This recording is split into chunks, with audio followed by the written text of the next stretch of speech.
आपण याला चांगलं धुवून घेतलेलं आहे. आता याला आपण हळद, मीठ आणि धना पावडर पूर्ण मिक्स करून 15 मिनिटं आपण याला असंच ठेवणार आहोत.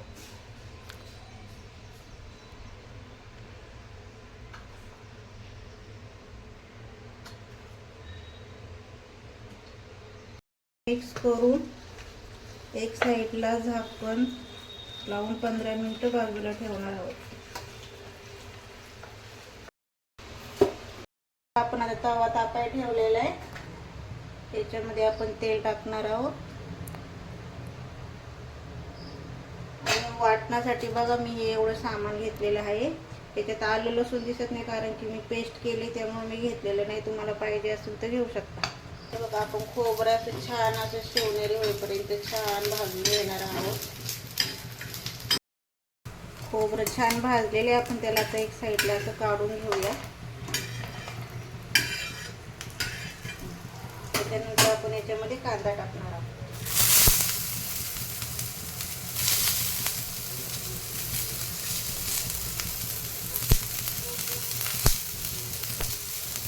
अशा प्रकारे आपण आता कांदा छान असा लाल होईपर्यंत भाजणार आहोत.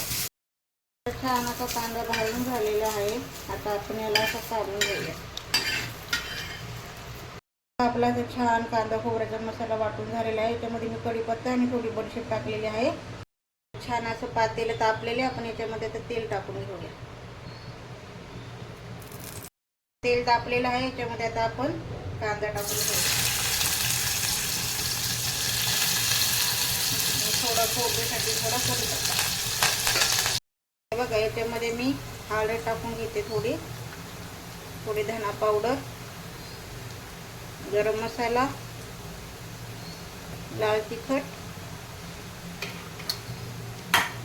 आणि हा आपला आहे आगरी मसाला. आता आपल्याला हे वाटण आहे ना, हे टाकून घ्यायचं आहे.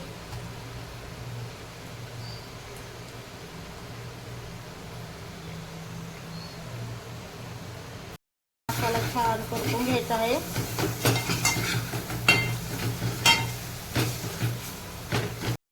आपण याचे थोडं मीठ टाकून घेणार आहोत. मसाला असा छान भाजून झालेला आहे. आता आपण याच्यामध्ये चिकन टाकून घेऊया.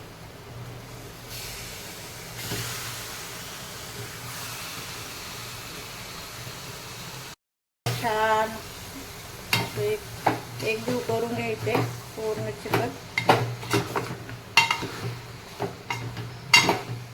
तेलामध्ये असा छान मसाला करपून घेतला का खूप छान टेस्ट येते आपल्या चिकनला. काही लोक असं वाटलेलं वाटण असं वरून टाकतात, तर ते चवीला असं एकदम गिळगिळीत लागतं. म्हणून मी असं तेलात हा मसाला पूर्ण करपून घेते. आता हे आपलं वाटलेलं जे पाणी आहे ना राहिलेलं, ते आपण असं वरती ठेवून घेऊया. छान वाफ येईपर्यंत, वाफ आल्यानंतर त्याच्यात टाकून घेऊया. वाफ आलेली आहे. आता आपण हे पाणी याच्यात टाकून घेऊया. किती छान असा वास येतो आपल्या भाजीला. आपण बरं थोडंसं पाणी टाकून घेऊया. तुम्हाला पाहिजे तर जास्त टाकू शकता. असं छान गरम पाणीला आपलं कालवणार छान टेस्ट येते. थंड पाणी टाकू नका. छान असा चिकनचा रस्सा तयार झालेला आहे.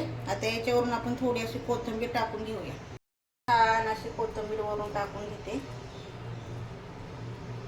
रस्सा एकदम छान तयार झालेला आहे.